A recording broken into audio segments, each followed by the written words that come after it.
Médico pneumologista, Cláudio Klein. Como é que tu anda, Cláudio? Eu ando bem, Paulo. Bom Que dia. bom. Paulo, Nicolas, Bom dia. Renato. Bom dia, doutor. Estamos com a equipe completa, com o diretor João Pedro. De aí, olho com, aqui na- com, na nos de gurizada, olho é. aqui na... não, tá conferindo o trabalho aí. Bom, eu gostaria de comentar um pouquinho sobre o paracetamol, o Tilenol, né?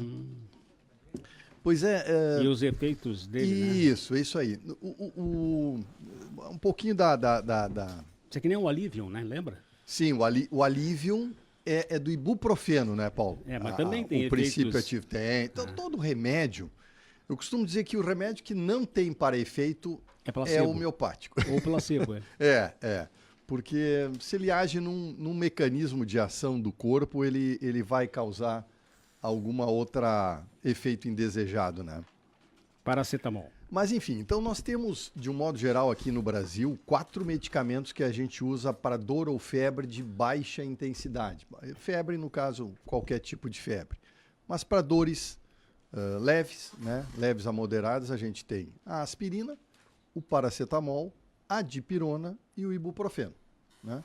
Principalmente os pais com as crianças conhecem, em geral, para dor ou febre, esses 4 medicamentos. Não dá para livrar a aspirina de efeitos colaterais. Também né? não, É. também não. Todos eles têm, realmente, todos eles têm.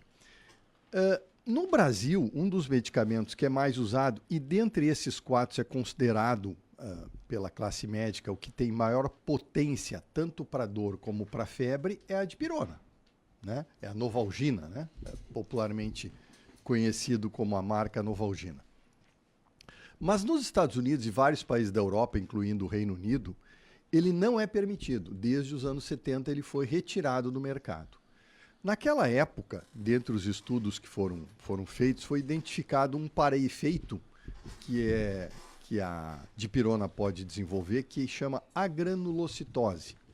Ou seja, quando a pessoa toma, aqueles que têm sensibilidade, não se sabe bem o motivo, pode desenvolver a redução na produção das células, os leucócitos, as células brancas de defesa do corpo a partir lá da medula, do osso, tutano do osso. Então, reduz a produção de células brancas e pode causar, então, baixa na imunidade. E quando não detectado e usado persistentemente, bom, pode levar à morte, né, por causa disso. Dipirona. Por isso, ele acabou sendo proibido, como eu digo, especialmente nos Estados Unidos e em alguns países da Europa, entre eles o Reino Unido. E aí, a partir da falta dessa opção, e aí eu trago aqui só para... Eu tentei, ontem e hoje, encontrar o percentual exato de causa de agranulocitose pela dipirona e não achei o número exato, Paulo. É muito raro. Eu tentei, de memória, eu nunca convivi com ninguém que tivesse tido esse para-efeito. Então, ele é muito raro de acontecer. Então, os Estados Unidos baseou sempre esses usos no paracetamol, que para eles lá o nome popular é o Tilenol, que para nós também é, mas para eles lá é a Brahma do mercado, comparando com as cervejas. É um nome popular. Eu estava lendo aqui, em média, um americano consome 298 comprimidos de Tilenol por ano, né? Quase 300 comprimidos de Tilenol por ano. O comprimido de Tilenol, por exemplo, no Brasil, aquele considerado o Tilenol forte, ele tem 750 miligramas, né? Quando a gente atinge a dose de 5 gramas dia, isso seriam já 5 comprimidos desse 750, ou 10 comprimidos do 500, que é a dose mais popular, tu tá sujeito fortemente, grande, de já ter hepatite medicamentosa, ou seja, de começar um processo de insuficiência hepática causada pelo paracetamol. Bom.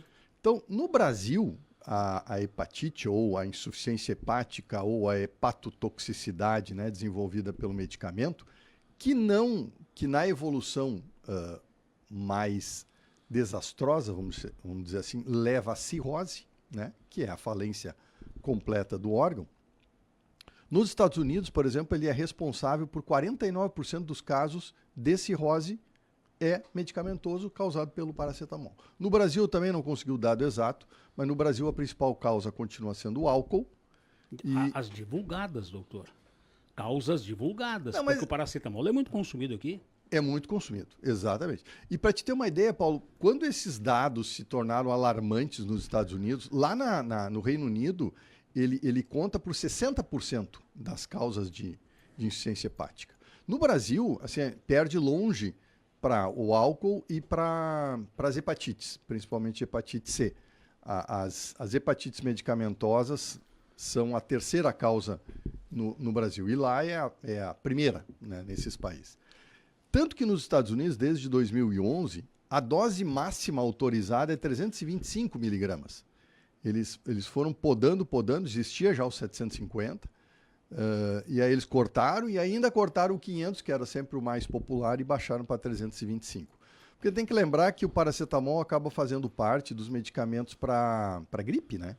Então, quando tu pega lá um Resfenol, por exemplo, a base do que tira dor e febre é o paracetamol. Então, às vezes a pessoa está tomando lá o seu Tilenol mais o antigripal e não se dá conta e atinge a dose máxima do dia e acaba desenvolvendo a hepatite. E nenhuma restrição para comprar, né, doutor? Ela Nenhuma, é livre exatamente. na comercialização nas farmácias. Não precisa receita.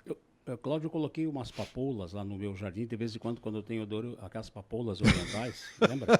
Sim, E é uma lembro. É uma flor bonita. Eu dou uma Bonito, mastigada bonito. nas pétalas. Nenhum deles é derivado de opioide. Não dá para fazer o ópio com a papoula. Eu ia dizer, eu acho que o Paulo tem uma outra sensação aí, né? Esses que o senhor Não. citou, nenhum é derivado dos opioides. Não. Mas e por que não os opioides para dor? Então, a gente tem por os chamados steps, né, os degraus, a gente procura sempre escolher o degrau mais baixo, a droga mais simples, mais popular, mais estudos, né, para começar.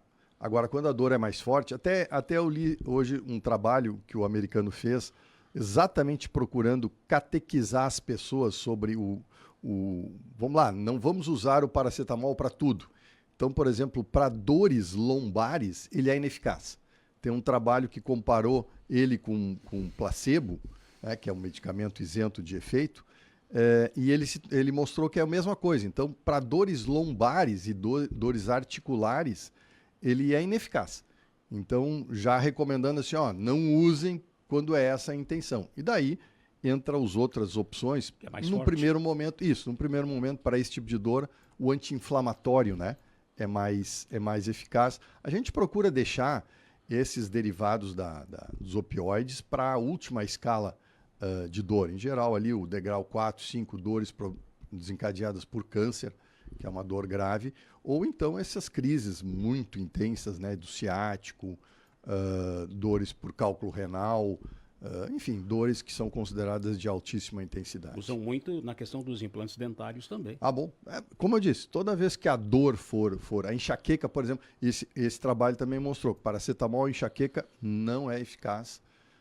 Então é bem isso. Tem que se graduar, né? E se escolher de forma mais adequada conforme a intensidade. Quando fala de opioides, tem que se diferenciar dos derivados da cannabis, né? Sim. Tem que se diferenciar bastante, né? Os derivados da cannabis, sinceramente, Paulo, eles ainda estão naquela fase que a gente está aprendendo qual é o maior benefício, né? Porque o derivado da cannabis, ele hoje tem, assim, um uso muito bom para doenças neurológicas, né?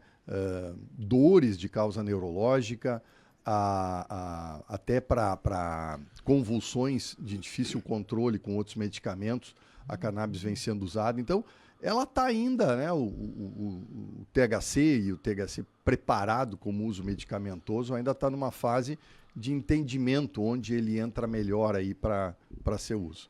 Cláudio, uma pergunta para o médico Cláudio Klein. O Conselho Nacional de Medicina está instituindo uma comissão para analisar, inclusive tem um psiquiatra renomado aqui do Rio Grande do Sul, da Universidade Federal, incluso nesta comissão, para analisar a influência da religiosidade na cura das doenças. A influência da religiosidade, não importa qual, mas da devoção. A crença. Espiritualidade, É. isso aí. O que o médico Cláudio Klein entende sobre isso? Ir na missa todos os domingos, pegar do cabo da reza, ajuda ou não?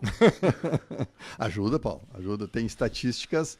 Ontem entre os trabalhos que eu estava, entre os artigos, o Nicolas estava me lembrando do programa hoje, Era por que as pessoas com mais de 60 anos costumam se sentir mais felizes do que os jovens? Consolo. Pode ser, mas dentre as questões envolvia a espiritualidade, Paulo. Ou seja, as pessoas vão ficando mais velhas e pela maturidade, talvez a questão da faixa etária, que tem aí várias questões que a envolvem, a terminalidade, né, que é um tema sempre Proximidade da próximo, morte, o senhor quer dizer, exatamente. né? Mais preciso. Isso aí, mais preciso, objetivo. Então envolve isso. E isso traz um bem-estar. E as doenças associadas à depressão, que é o contrário, elas são muito mais intensas, né? Então acho que sim, acho que faz todo sentido. Nosso cérebro, quando ele se sente bem, quando ele se sente motivado, ele enfrenta muito melhor qualquer forma de percepção. E aí o contrário, quando a gente está deprimido. E nesse sentido aí, traz a espiritualidade para dentro, ela é muito positiva. A gente se sente realmente bem, quem tem a sua fé e sente-se bem com essas ações aí. Um abraço, Cláudio. Boa semana a todos. Cláudio Klein, pneumologista.